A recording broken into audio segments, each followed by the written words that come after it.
عليكم ورحمة الله وبركاته. أهلا بكم في فيديو جديد وحلقة جديدة. فيديو النهاردة هنتكلم عن تشكيلة المنتخب الوطني العراقي لمواجهة منتخب أندونيسيا في افتتاحية بطولة كأس آسيا، افتتاحية المجموعة الرابعة اللي بتضم اليابان، أندونيسيا، المنتخب العراقي، كمان منتخب فيتنام. هنوضح النهاردة تفاصيل مهمة جدا بخصوص تشكيلة المنتخب الوطني العراقي. هقول لك قد إيه كاساس زي ما هو مركز لمواجهة أندونيسيا، ولكن هيكون عنده أوراق مهمة جدا هيخبيها من أجل مواجهة الكمبيوتر الياباني خلال الجولة الثانية. ولكن قبل ما نبدأ كلامنا بأي تفاصيل، عايزين نبدأ كلامنا زي ما احنا متعودين دايما، نبدأ كلامنا بالصلاة على أفضل خلق الله. اللهم صل وزد وبارك على أفضل خلق الله سيدنا محمد وآل سيدنا محمد في العالمين إنك حميد مجيد. ولو أنت أول مرة تتابعني، تنزل بقى تشترك في القناة وتفعل زر التنبيهات وتخبط على زر اللايك عشان يصلك كل جديد مني بإذن الله. يلا بقى نبدأ، يلا بينا.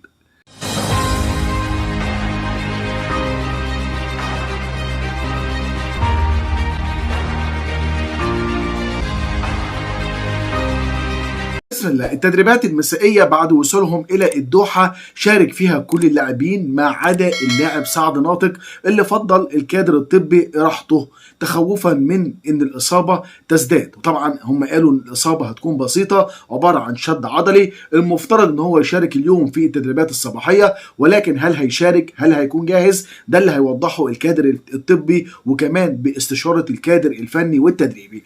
بس يهمنا إن اللاعب سعد ناطق يكون متواجد امام الكمبيوتر الياباني عشان نستفيد من خبرة لاعب كبير جدا لديه تاريخ كبير جدا، كمان يمتاز بالفدائية وهو اللاعب الفدائي واللي وصفه كاساس ان هو اللاعب الفدائي. مبدئيا كده مباراة المنتخب الوطني العراقي امام اندونيسيا هتكون يوم الاربعاء المقبل باذن الله. نتمنى ان شاء الله ان البدايه تكون قويه جدا. مش عايزين نخش هذه المباراه بثقه زياده، عايزين نخش المباراه ديت واحنا عينينا على النقاط الثلاثه. عايزين ننهي المباراه من اول ان شاء الله، يعني بدايه المباراه وبالتحديد في الشوط الاول تكون الامور انتهت بشكل يعني في نوع من الراحه للكادر التدريبي واللاعبين، عشان كاساس يقدر ان هو يحافظ على اوراقه ويحافظ على لاعبين من اجل الاستعداد الجيد لمواجهه المنتخب الياباني. مبدئيا كده في حراسه المرمى كاساس هيعتمد على الحارس جلال حسن. جلال حسن هيكون هو الحارس الاساسي في كل مواجهات المنتخب الوطني العراقي خلال بطوله كاس اسيا.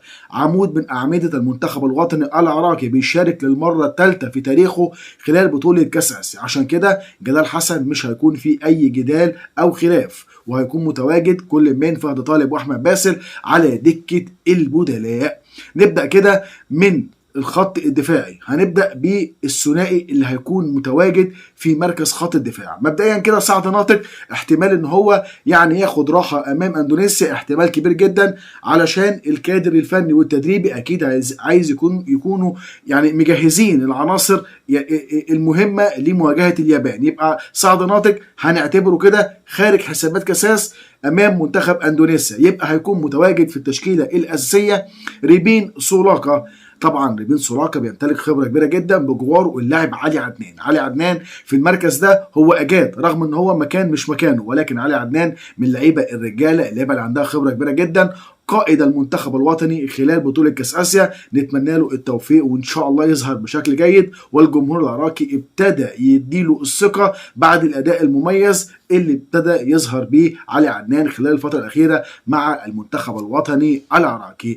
أما في جهة الظهير الأيمن فهيبدأ باللاعب حسين علي حيدر اللي لعب أمام كوريا الجنوبية. هتسألني عن إيلي محي الدين، هقول لك ده هيكون الجندي المجهول أمام المنتخب الياباني. كاساس مش هيظهر كل اوراقه، خاصه في بعض المراكز. إيلي محي الدين هيكون متواجد ان شاء الله للجاهزيه التامه لمواجهه هتكون 90 دقيقه من نار امام المنتخب الياباني. يبقى حسين علي حيدر هيلعب امام اندونيسيا. اعرف كده ان إيلي محي الدين هيتم تجهيزه بشكل كامل الى مواجهه اليابان. يبقى هنا كاساس وهو بيلعب امام اندونيسيا بيفكر في مواجهه المنتخب الياباني. كاساس عايز يحقق المفاجاه، عايز يحقق المفاجأة، مش ان هو يفوز على منتخب اندونيسيا، لا، عايز يحقق المفاجأة ان هو يفوز على الكمبيوتر الياباني. تعال نروح لجهة الظهير الايسر. هيكون متواجد العنصر الدائم واللي بيكون متواجد بشكل مستمر مع المدرب الاسباني كاساس في الوديات وفي الرسميات، هو اللاعب مرخص دوسكي. مرخص دوسكي من اللعيبة المميزة، من اللعيبة الرجالة، من اللعيبة اللي تقدر تعتمد عليها، من اعمدة الاساسيه ضمن صفوف المنتخب الوطني العراقي. يبقى كده في حراسه المرمى جلال حسن، من اليمين للشمال حسين علي حيدر، ريبين سولاكا، علي عدنان، ميرخاص دوسكي. منطقه خط الوسط هيتواجد فيها كل من امير العماري بجواره اللاعب اسامه رشيد. الاثنين دول اساسيين مع المدرب الاسباني كاساس خلال مشوار المنتخب في بطوله كاس اسيا. زي كده الحارس جلال حسن مش هيتغير، ولا العمار هيتغير، ولا اسامه رشيد هيتغير. عنصرين مهمين جدا بالنسبه لخطه كاساس بيعتمد عليهم اعتماد اساسي على كل الطرق، سواء في الهجوم المضاد او كمان في الكثافه العدديه للخط الدفاعي، او كمان في حاله الضغط للخط الامامي. فالعماري واسامه رشيد ما بينهم تجانس كبير جدا، ما بينهم تفاهم كبير جدا. كاساس بيركز عليهم خلال كل مواجهاته، وان شاء الله باذن الله يكون ليهم دور كبير جدا في تنفيذ ان شاء الله خطه كاساس من اجل اكتساح منتخب اندونيسيا. في مركز صانع اللعب هيبدا باللاعب بشار رسل. بشار رسل لعيب عنده خبره كبيره جدا. تختلف او تتفق بشار رسل، كاساس تحدث معاه على ان هو يلعب بشكل جماعي، وان هو يتجنب اللعب الفردي، وان هو ما يخليش الكرة بشكل يعني كتير يعني تحت اقدامه. وطبعا نتمنى ان شاء الله نشوف لاعب زي زيدان اقبال، نتمنى نشوف كل طبعا الاسماء المهمه جدا. ولكن زي ما بقول لك كاساس زي ما هو بيفكر ازاي يفوز على منتخب اندونيسيا، بيفكر ازاي يفاجئ المنتخب الياباني، وعارف ان المجهود البدني الجبار اللي هيبذله اللاعبين امام اليابان مجهود يعني تقدر تقول كده مجهود مباريتين مش مباراه واحده. مواجهه اليابان هتكون مواجهه قويه جدا على العامل البدني، وده مهم جدا ان هو يخلي زيدان اقبال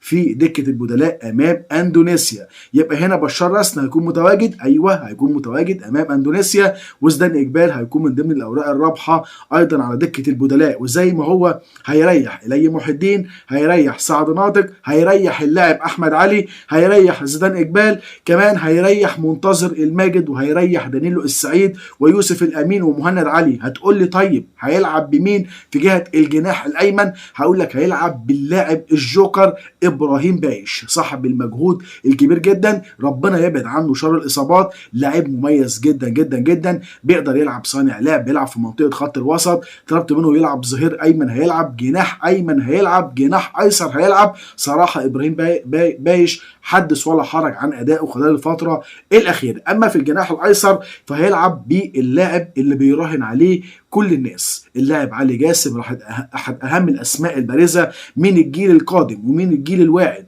لاعب يمتلك مقومات اللعيبه الكبار. علي جاسم ان شاء الله باذن الله هيكون هو سر وتفوق ومفاجاه كاساس في بطوله كاساس. هيبدا بيه امام اندونيسيا، ايوه هيبدا بيه، لان زي ما قلت لك هو مدخر دانيلو السعيد، مدخر منتظر الماجد. فعلي جاسم من اللعيبه المميزه جدا يقدر يعتمد عليها خلال مواجهه اندونيسيا علشان يكون ظاهر وبقوه.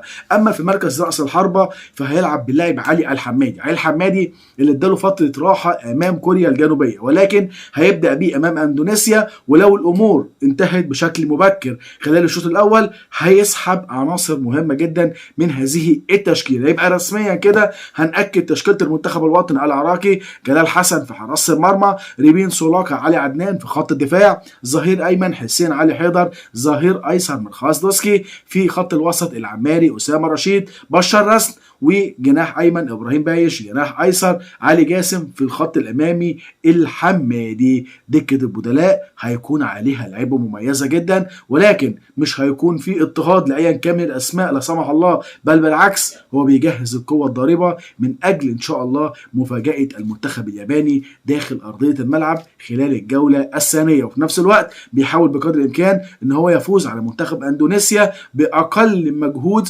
ويكون برضه بيجهز بعض الاسماء اللي هيكون لها دور مهم جدا امام الكمبيوتر الياباني. في النهايه بشكر اخواتي واصدقائي على المتابعه الجميله، بشكرك جدا جدا من قلبي. عايزك بقى في التعليقات تتوقع معايا نتيجه المنتخب الوطني العراقي امام اندونيسيا. هل انت مع ان كاساس يدخر بعض الاسماء زي ما ذكرناها داخل الفيديو لمواجهه اليابان، ولا انت شايف ان هو يبدا بكل القوه الضاربه ويكشف اوراقه امام طبعا العالم؟ وهنا الكمبيوتر الياباني يكون عارف كويس جدا المدرب الاسباني كاساس بيمتلك عناصر مهمه جدا من اللعيبه المحترفه. طبعا اتمنى تقول رايك في التعليقات، رايك يهمني جدا. بشكرك تاني من قلبي، والسلام عليكم ورحمه الله وبركاته.